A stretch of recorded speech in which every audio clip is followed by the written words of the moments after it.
Assalamualaikum warahmatullahi wabarakatuh. Perkenalkan, nama saya Pinky Lindasari dari kelas MJ303, Prodi Manajemen Kampus Universitas Siber Asia. Pada kesempatan kali ini, saya akan mempresentasikan tugas sebelumnya. Nah, presentasi ini dilakukan untuk memenuhi ulangan akhir semester pada mata kuliah Pendidikan Agama yang diampu oleh Bapak dosen Dr. Yusuf Setiadi SSTMK SHMM Hum. Judul presentasinya adalah Problematika Kerukunan Umat Beragama di Indonesia Menjaga Harmoni dalam Keberagaman.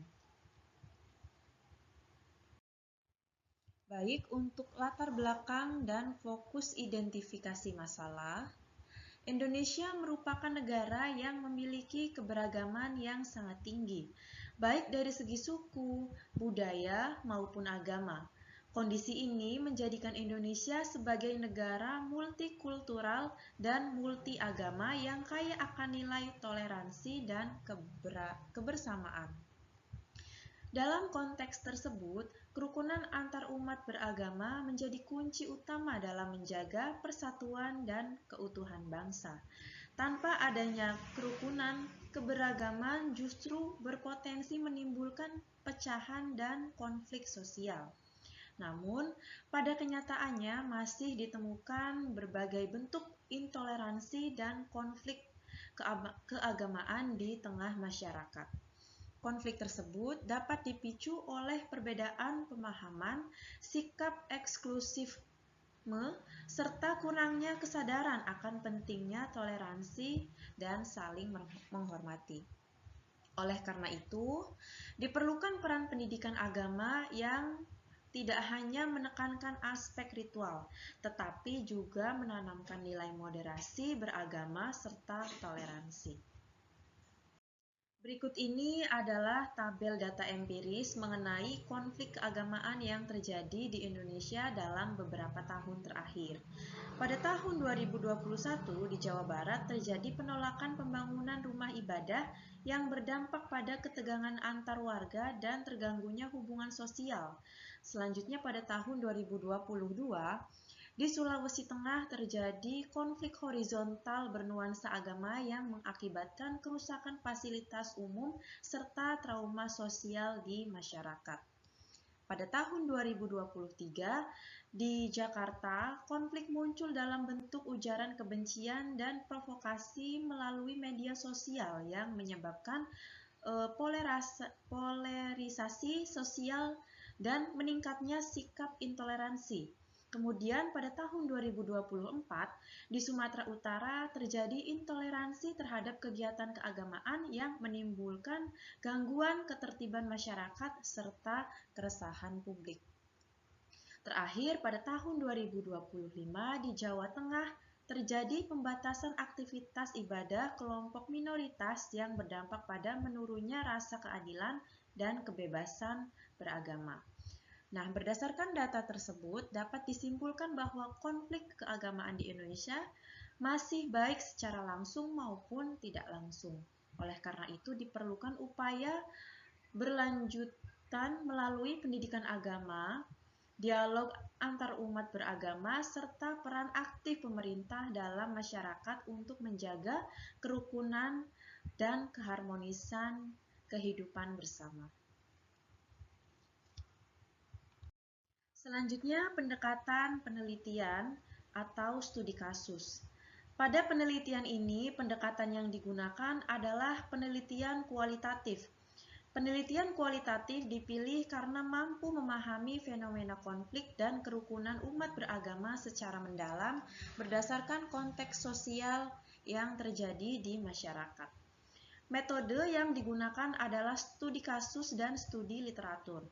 Studi kasus digunakan untuk mengkaji secara spesifik berbagai peristiwa konflik keagamaan aktual di Indonesia, sementara studi literatur digunakan untuk memperkuat analisis melalui teori dan konsep pendidikan agama. Pendekatan analisis yang digunakan bersifat deskriptif analitis, yaitu dengan mendeskripsikan fakta-fakta konflik keagamaan yang terjadi, kemudian menganalisisnya menggunakan perspektif dan nilai-nilai pendidikan agama. Sumber data dalam penelitian ini berasal dari literatur pendidikan agama seperti buku teks, jurnal ilmiah, dan dokumen resmi, serta data konflik keagamaan aktual yang terjadi di berbagai daerah di Indonesia. Melalui pendekatan ini diharapkan penelitian dapat memberikan pemahaman yang komprehensif mengenai peran pendidikan agama dalam menjaga kerukunan umat beragama di tengah masyarakat yang majemuk. Selanjutnya, kajian teori atau teori pendukung. Pada bagian kajian teori, penelitian ini menggunakan 3 teori utama sebagai landasan analisis, yaitu teori konflik sosial, moderasi beragama, dan pendidikan agama. Teori konflik sosial menjelaskan bahwa konflik dalam masyarakat muncul akibat adanya perbedaan kepentingan, nilai, serta ketimpangan kekuasaan antar kelompok. Dalam konteks kehidupan beragama di Indonesia, perbedaan keyakinan yang tidak dikelola dengan baik dapat memicu konflik horizontal dan sikap intoleransi.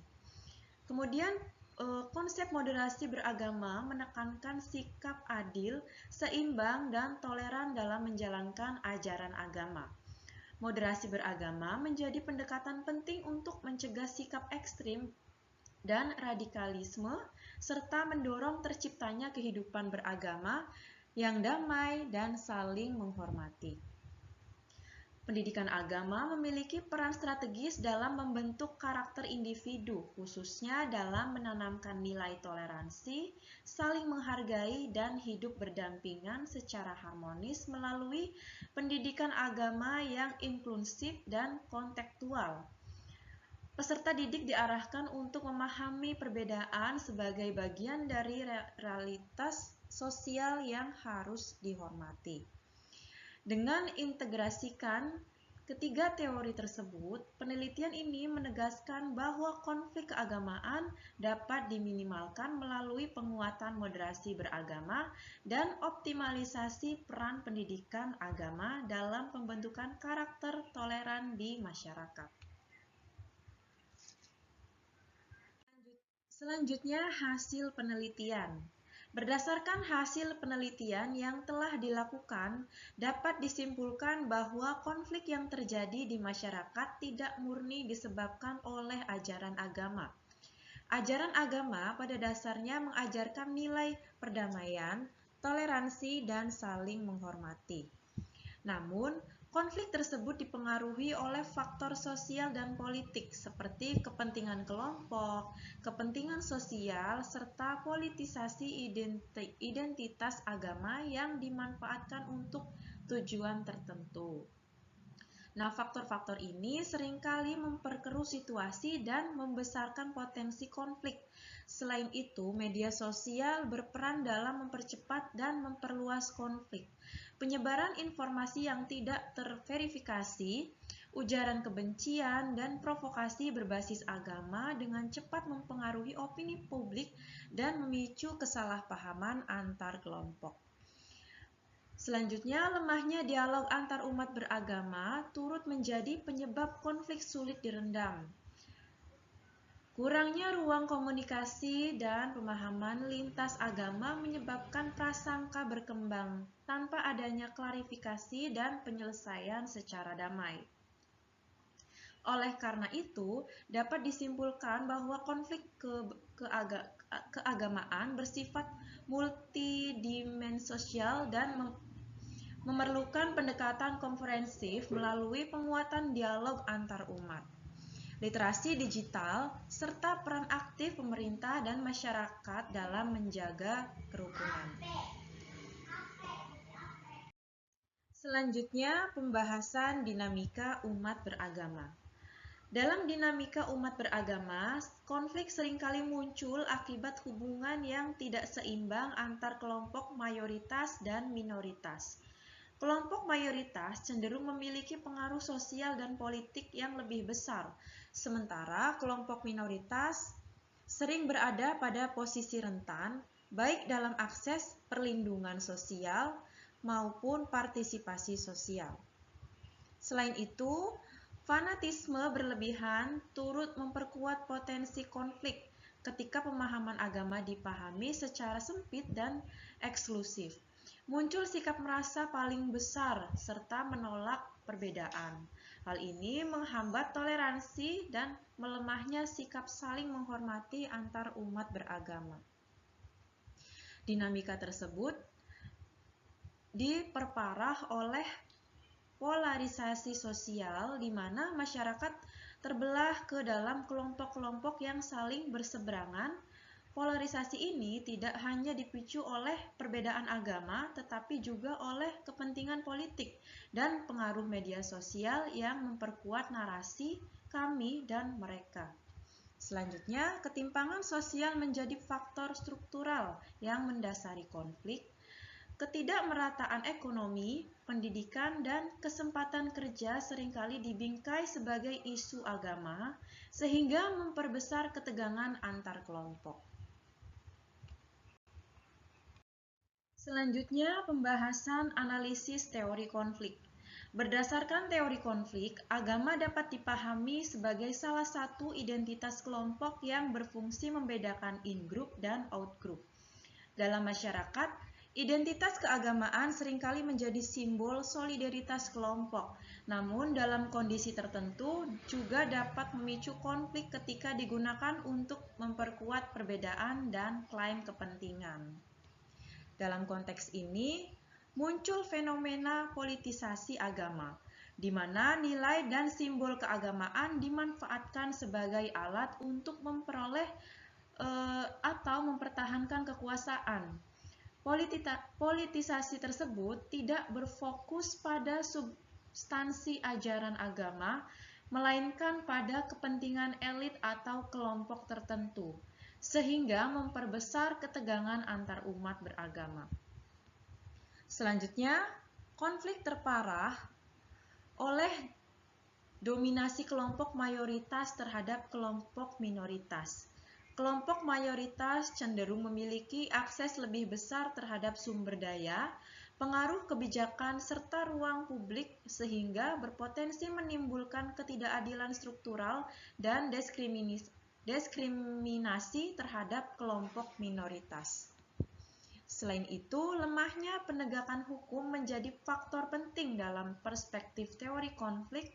Ketika hukum tidak ditegakkan secara adil dan konsisten, konflik dibiarkan berlarut-larut dan rasa ketidakpercayaan terhadap negara semakin meningkat. Kondisi ini memperkuat asumsi bahwa konflik bukan hanya persoalan agama, melainkan juga persoalan kekuasaan dan distribusi keadilan. Dengan demikian, teori konflik membantu menjelaskan bahwa konflik keagamaan merupakan hasil interaksi antara identitas kelompok, kepentingan politik, dominasi sosial, serta lemahnya intuisi hukum dalam mengelola perbedaan. Selanjutnya, pembahasan peran pendidikan agama. Dalam upaya meredam konflik dan memperkuat kerukunan umat beragama, pendidikan agama memiliki peran yang sangat strategis. Pendidikan agama tidak hanya berfungsi sebagai sarana transfer pengetahuan keagamaan, tetapi juga sebagai media pembentukan sikap dan perilaku sosial. Pertama, pendidikan agama berperan dalam menanamkan nilai toleransi. Melalui pemahaman ajaran agama yang inklusif, peserta didik diajarkan untuk menghargai perbedaan keyakinan serta hidup berdampingan secara damai dalam masyarakat yang majemuk. Kemudian pendidikan agama mendorong moderasi beragama, yaitu sikap beragama yang seimbang, tidak ekstrim dan tidak eksklusif. Moderasi beragama penting untuk mencegah fanatisme berlebihan yang berpotensi memicu konflik sosial dan kekerasan atas nama agama. Selanjutnya, pendidikan agama juga dapat menjadi sarana untuk memperkuat dialog lintas agama melalui ruang diskusi dan interaksi antar umat beragama. Peserta didik dapat mengembangkan sikap saling memahami, mengurangi prasangka, serta membangun kepercayaan sosial. Nah, pendidikan agama berkontribusi dalam pendidikan karakter seperti kejujuran, empati, keadilan, dan tanggung jawab sosial. Nilai-nilai tersebut menjadi fondasi penting dalam menciptakan masyarakat yang harmonis dan berkeadaban. Dengan demikian, pendidikan agama memiliki peran yang sentral dalam membangun kehidupan beragama yang toleran, moderat, dan berorientasi pada perdamaian sosial. Selanjutnya, untuk kesimpulan dan rekomendasi, berdasarkan pembahasan yang telah disampaikan, dapat disimpulkan bahwa kerukunan umat beragama merupakan fondasi utama dalam menjaga persatuan dan kesatuan bangsa. Tanpa kerukunan, keberagamaan yang harusnya menjadi kekuatan justru berpotensi menimbulkan perpecahan.